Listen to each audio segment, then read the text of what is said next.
In 1998, the landscape of the arcade was shifting. While fighting games still reigned supreme, and titles like The House of the Dead were redefining the light gun shooter, Midway released a familiar, yet different kind of attraction. A macabre shooting gallery that swapped zombies for demonic carnies and dialed up the gore to 11. Gather around, ghouls and gamers, and welcome back to another episode of Arcade Economy, the series where we take a look at old arcade classics to determine just how much they would have cost to beat at the time of their release. In my last episode, we survived the horrors of Splatterhouse, but today, we buy a ticket to the goriest show on earth, Midway's CarnEvil. Was CarnEvil a fair test of skill in sharpshooting, or did Professor Von Tokentaker live up to his name by taking your tokens? As always, we're gonna find out. When the moon is full and trees are bare, walk through the cemetery if you dare, where skeletons rot and corpses fester. Locate the tomb with the skull of a jester. Feed him the token all shiny and new. It is then that CarnEvil will return for you.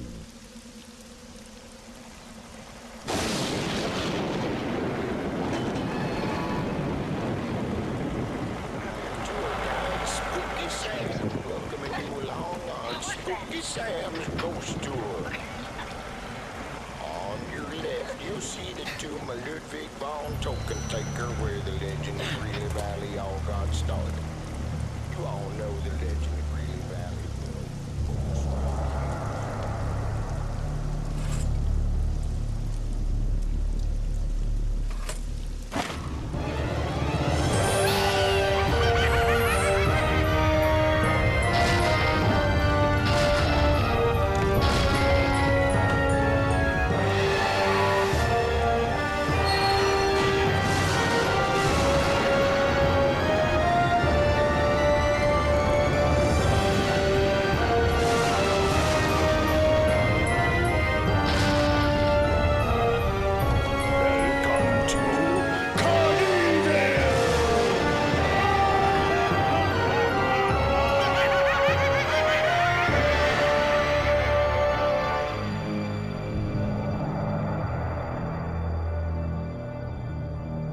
The story of CarnEvil actually began in 1988, 10 years before the arcade game's release. Game designer Jack Hager was working on the run-and-gun Narc when he conceptualized an idea of a dark carnival shooter. However, in 1988, Hager knew that the technology didn't yet exist to fully flesh out his idea. In the years that followed, Hager would go on to design and direct the Terminator 2 arcade game and the Aerosmith-led Revolution X. After the success of both of these games, Midway greenlit Hager's concept and CarnEvil entered production. The game was initially meant to have more of a family-friendly, spooky aesthetic, similar to Disney's The Haunted Mansion ride. But this was inevitably scrapped by Midway's management team, with them insisting that the game aim for a more edgy, violent tone, and rightfully so. I mean, come on, this was the mid-90s. The world was on the verge of the Attitude Era and nu metal, and games were really leaning into being edgy and violent. Shake it, baby. It wouldn't necessarily make sense for the studio that released Mortal Kombat to release a family-friendly horror shooter. Fatality. So Hager went back to the literal drawing board and started making his characters scarier, more mature, and darkly humorous. Artist and 3D modeler Scott Pakulski was even quoted saying that many ideas for the characters and level content came just from us joking around while working on the game. It always felt like the project would be canceled at any time, so we worked on it like we had nothing to lose. This all became apparent when the game finally released and was filled with lewd humor, graphic violence, and bad puns. In response to arcade owners who didn't want an overly controversial game, Midway included dip switches to change the color of the blood and replace a giant infant boss with a giant teddy bear. On Halloween 1998, CarnEvil was unleashed into arcades. It received mostly positive reviews, and even outsold Midway's own Mortal Kombat 4 cabinet. Which, if you've ever played Mortal Kombat 4, that doesn't really quite seem all that impressive. The success of the game had Midway conceptualizing a 4D ride adaptation, but for whatever reason, this never came to be. Midway also never released any home console or PC ports or any sequels or spin-offs, despite other arcade rail shooters finding success on home markets.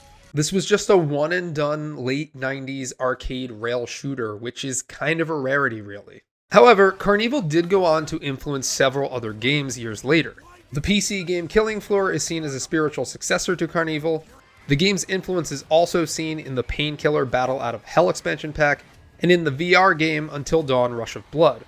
And in doing my research for the video, I discovered that there was a Dark Carnival 4D ride that opened in July of 2023 called Carnival Chaos Hyper Ride in Niagara Falls. I'm not sure if there's any connection to CarnEvil there, but they do look strikingly similar, so I wouldn't doubt it if this ride did take some inspiration from the game. The game features a pretty lengthy opening attract mode cinematic that sets the stage for the game's story. Side note, the game's opening and closing cutscenes were actually directed by Tim Miller, who would later go on to direct Deadpool and Terminator Dark Fate.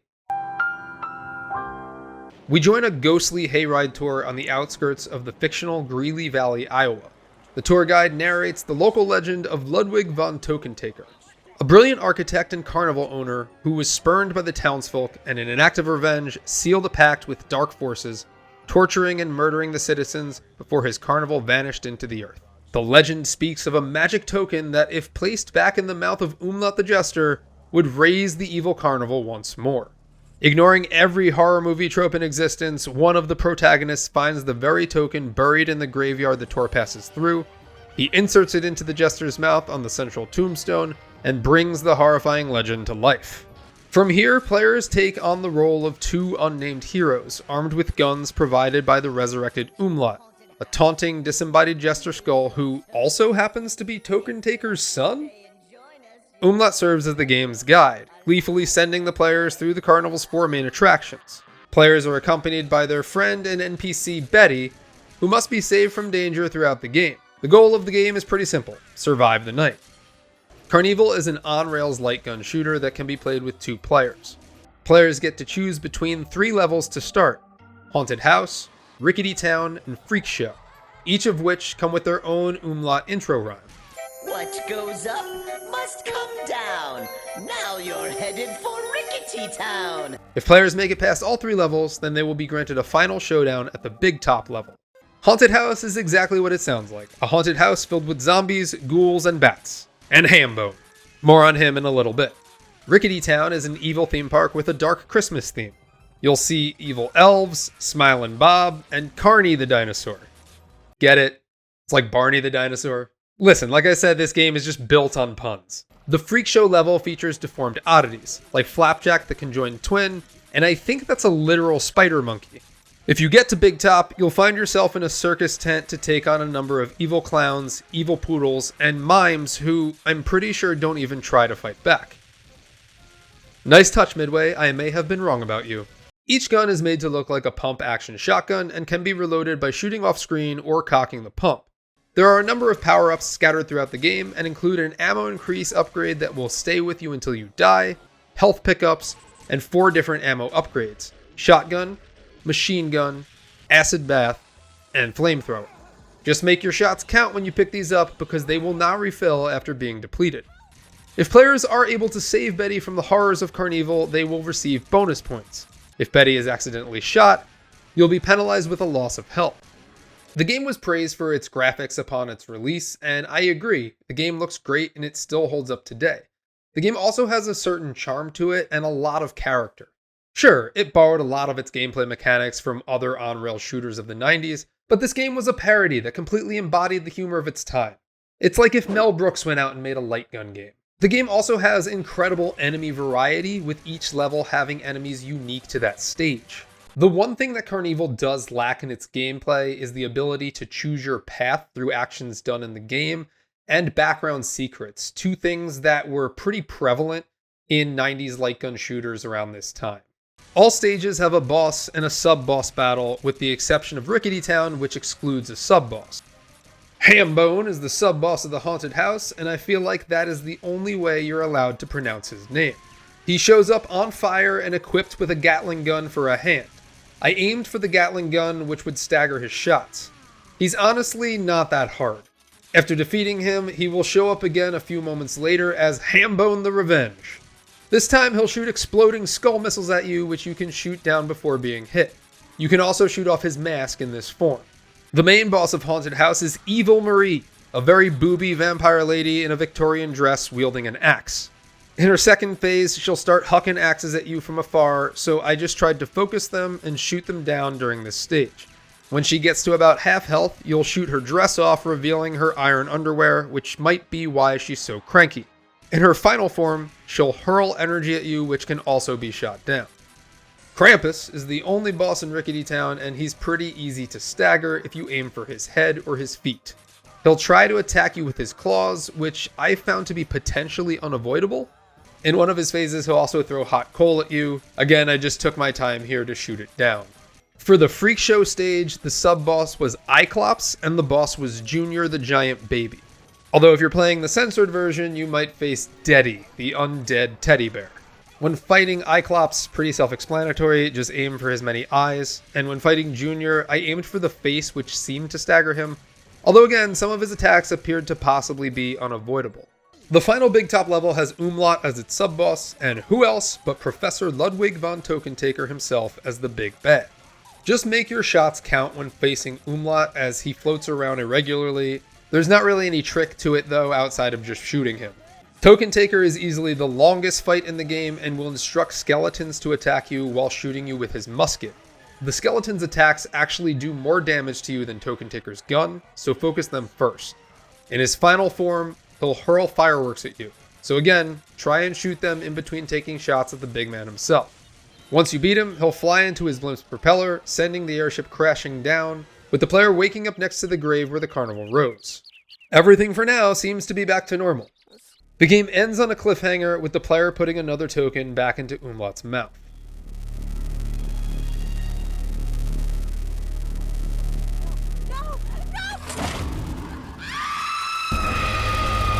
And now to answer the question, how much did I spend to beat CarnEvil? For these games, I play them on an emulator and set up a counter to increase every time I hit the insert coin button. I play these games on their default settings, so for CarnEvil that means it was medium difficulty with 50 cents per play. Each play gave me 1 life. When it was all said and done, I spent $6.50 or 13 lives to beat CarnEvil. Adjusted for inflation, and $6.50 in 1998 would feel like spending $12.84 today.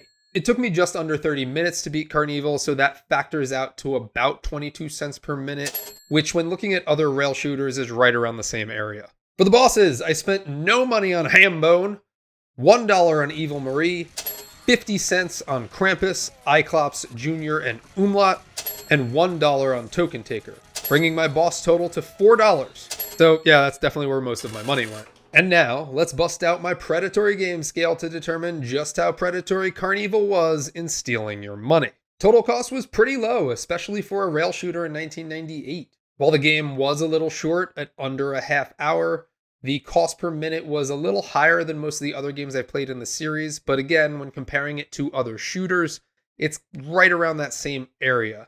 However, when you really think about it, it's almost about a quarter per minute that you're playing. For unfair difficulty or the CPU cheating, I didn't really notice anything. And when you think about it, this is the same studio that brought you T2, the arcade game, a game that is riddled with AI cheating and unfair difficulty, especially in its later levels. The game does feel like it does have a couple gotcha moments where damage might be unavoidable. To check this, I did view a video of a TOS playing the game, which stands for Tool Assisted Speedrun. It's basically a robot playing the game the best it possibly can. And there was one part of the game where the robot was hit with unavoidable damage. It took place on the bumper car part of Rickety Town. However, the TOS was able to defeat all of the bosses without taking a hit. But the TOS is also firing shots in a time frame that's not humanly possible, so take that into consideration as well. There wasn't really a learning curve for this game. If you've ever played a rail shooter, you'll feel right at home. The continue system was pretty normal. As long as you have a bankroll, you'll continue right where you left off. You won't be sent back a level or back to the beginning of the game. And there's a good number of health pickups and resources scattered throughout the level, making this very fair. Nothing bad to say about the controls of the game or the gameplay mechanics, really. And then overall enjoyment. This game was a lot of fun, maybe a little short. And as much as I called them out on it, I did enjoy the overuse of the stupid jokes and dumb puns. CarnEvil just has this unique charm to it that was really nice to see, and I had a blast playing it. So all of that considered, throwing it into my Predatory games scale, and CarnEvil gets a Predatory game score of a 3 out of 10. CarnEvil was a great game that didn't appear to be cheap at all, especially when looking at it up against a lot of Midway's other arcade games. Now, can you play this game today? Sadly, no. Unless you find it in an arcade or emulate it, CarnEvil was never ported, never released, and it's not in any types of collections. And unfortunately, I do think this is a bend where I don't foresee this ever coming out in the home market, ever really. Next time on Arcade Economy, we're going with one of the most highly requested games with Alien vs. Predator. So be sure to check out that video. Thank you so much for watching my video. If you would like to support Mass Replay, you can do so by becoming a YouTube member or a patron on Patreon. Your support is much appreciated, and at the VIP viewer level, you will get all of my videos one day early and ad-free, plus access to my live streams. And we're also starting to do community game streams, so you'll be able to play live with me, Scott, and the rest of the Mass Replay community. But as always, just you watching means the world to me, so thank you so much. If you enjoyed this video, please give it a big thumbs up, and hopefully I'll see you on some of my other videos. Thank you so much.